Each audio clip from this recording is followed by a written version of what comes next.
Salut à toutes et à tous, j'espère que vous allez bien. Et dans cette vidéo, je vais souffrir. Oui, je vais prêter mon corps à la science. Pour le plus grand plaisir de ma fille Louane, que vous connaissez, qui est derrière l'objectif et qui déjà se marre à savoir qu'elle va tirer sur son phaser. Kimar Charlie 1.50. Alors, il a été attendu assez longtemps, il y a eu des retards puisqu'il y avait un problème au niveau des noms, au niveau des entreprises qui produisaient. Ça a été réglé, on a eu le LTL Alpha, on a eu le Bravo, que j'avais essayé et qui m'avait fait extrêmement mal. Et là, on a le Charlie. Qu'est-ce qui change par rapport aux autres Mika sur le Kimar Charlie 1.50? Eh ben, ils ont revu tout le système de chargement. Si vous vous rappelez, sur l'ancienne version, et je vous mettrai la vidéo, d'accord, dans la description, où vous trouverez la vidéo sur internet. La boîte, c'est simple. Par contre, ils annoncent 16 joules. Je sais très bien que ça passe dans les 20 joules. Ça, c'est aucun problème. Pour ça, c'est un des plus puissants. C'est même voire le plus puissant en calibre 50. Alors, on garde. Alors, je vais virer l'étiquette parce que c'est vraiment pas beau. Je la remettrai plus tard. Voilà. Alors, on garde cette couleur biton un petit peu grise. Alors, c'est métal. Attention, c'est métallique. C'est très lourd. Enfin, c'est très lourd. Ça fait son poids. D'accord. On va avoir fibre orange au-dessus. Et pareil pour le guidon. Donc au niveau de la housse et du guidon qui sont moulés directement à la carcasse.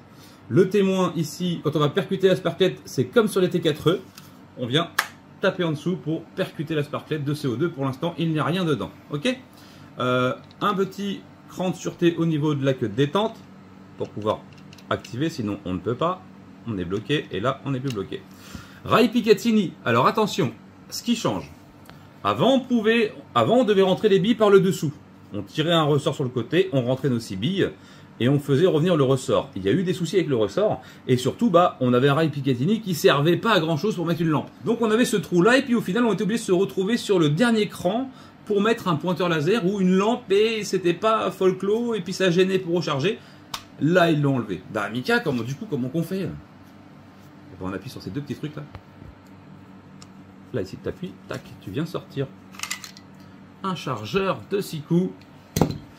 Et il y en a même un deuxième avec. Ah, pas belle la vie ou quoi? Donc tu as deux chargeurs, donc tu n'es plus limité à 6 coups parce que tu pourras le changer aussi vite que tu as besoin du suivant. Ok, donc là tu rentres celui-ci, tu viens le claquer. Et quand tu as besoin de l'autre, tac, tu viens enchaîner avec l'autre. Et tu es prêt. Et ça c'est bien. Alors j'ai vu aussi qu'ils avaient fait un canon un peu plus épais, plus quali, et ça c'est pareil. Bon, en même temps, au bout de 3 essais en faisant des armes, heureusement qu'il est quasiment irréprochable à la fin. Le poids 1,2 kg quand même, donc ça fait quand même un beau bébé, et surtout il a une puissance phénoménale. Donc oui, évidemment, je vais l'essayer sur moi. Ce sont des armes, évidemment, ce ne sont pas des jouets. Ne reproduisez pas ce que je fais sur moi, parce que moi je suis un gros taré, et que quand je vous présente un produit, je veux savoir s'il fonctionne effectivement, est-ce que ça fait mal. Voilà, parce que si tu me dis oui mais ça fait rien, ça arrête personne. Moi jusqu'à maintenant ça m'a arrêté et j'en ai encore les stigmates. Voilà, on voit les cicatrices. Voilà, ça c'était il y a plusieurs mois. Donc je me resacrifie une dernière fois. Je pense que ce sera la dernière des dernières évidemment. Alors vous allez me dire oui t'es fou, t'es complètement barré, t'es un... Bref, voilà. Ne refaites pas ça chez vous. Fonctionne avec une sparklette de CO2, on va la mettre dedans. Donc le système il avait été déjà amélioré pour éviter tout problème au niveau du pas de vis, puisque avant il se vissait un peu de travers sur le tout premier modèle. Là, on vient le mettre à l'envers comme ça, d'accord? Parce que le bouchon, il percute en fait. C'est le bouchon qui percute, ok? Donc on met ça, le fion de la truc en arrière, tac, comme ça, tu vois? Et ensuite, tu viens revisser. Et avant, tu cherchais 15 ans le truc pour revisser. Là, tu fais ça, et une fois que tu as vissé, tu viens tirer et visser en même temps. Une fois que c'est serré à fond,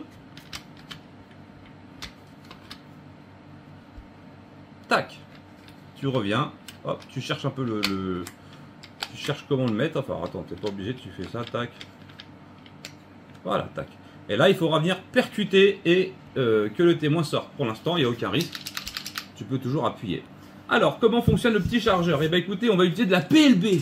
Ah oui, avantage du chargeur aussi, c'est que maintenant, les billes poivre n'auront plus de soucis. Parce qu'avant, elles explosaient dans le canon, les billes poivre. Ce qui posait problème. Avec ça, non. Donc, pareil, ressort sur le côté, on vient tirer. On vient mettre les billes dedans. 1, 2, 3. Ah, c'est même 5, je crois.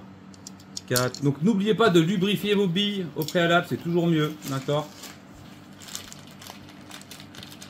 Là, ils sont prêts. Il n'y a plus qu'à les enclencher, à percuter. et à se tirer dessus. Donc ça on le met, là il est enclenché, mais toujours pas de risque que ça parte.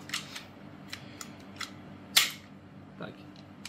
Toujours pas de risque que ça parte, puisque là c'est enclenché. Il n'y a plus qu'à percuter la sparklette, et ça sera ma fille de le faire, puisque du coup, bah, c'est elle qui va tirer, quoi. Voilà. Mais un jour, on inversera les rôles. Un jour. Pas dans la fille, c'est une mauvaise note là. Hein, on va vous corriger, nous, les enfants. Allez, on se retrouve dans le couloir pour ma plus grande peine. Bon, on est rendu dans le couloir de la mort. Ça résonne un peu. On est environ à 4 mètres. On avait mesuré 4 mètres 50. Tu peux admirer mes super belles chaussettes McDonald's qui vont me tenir compagnie et qui vont me rendre beaucoup plus fort dans cette épreuve. Petit sweat Narvalo. Je suis prête. Il faut claquer le cul. Claquer plus fort le cul. Hein. Ouh la vache, là c'est en route là, non? J'ai entendu le gling blang. C'est bon, ça tient, hein. Oh putain, alors on a mis des billes PLB, c'est les plus durs en fait. Voilà, c'est tout ce que je voulais vous dire. Maintenant, c'est à la vistache. Là, ouais, vers là, ouais. Ça fait beaucoup de bruit en plus, je crois.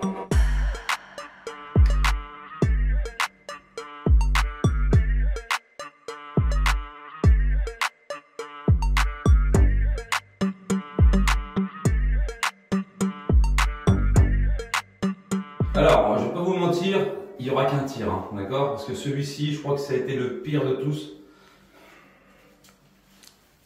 Voilà. On a trouvé le sweat comme d'habitude. Hein. Bon, c'est pas un gros trou, mais ça fait un trou quand même. Et on en fera qu'un, hein, parce que là, celui-là, c'est un des pires que j'ai vu jusqu'à maintenant.